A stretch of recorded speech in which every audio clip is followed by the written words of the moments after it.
मैं अपनी एक हिंदी कविता आप लोगों के समक्ष रख रहा हूँ।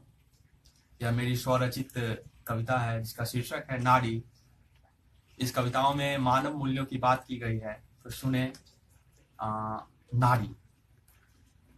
आह, असह वेदना से सराबोर, जंजीरों से जकड़ी हुई, चार दीवारी में कैद।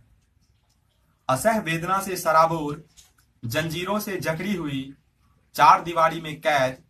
सदियों से नारी को कुचला जाता रहा, उसके स्वर दबा दिए गए।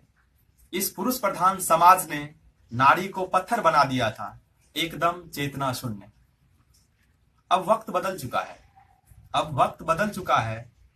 अब वो तलाशती है दीवारों के बाहर अपनी पहचान। अब वो तलाशती हैं दीवारों के बाहर अपनी पहचान। ललकारती हैं अक्सर पुरुष प्रधान समाज को। पत्थर पिघलकर लावा बन गया, ध्वस्त हो गई खोखली दीवारें। वे सीख चुकी हैं अब ईंट का जवाब पत्थर से देना।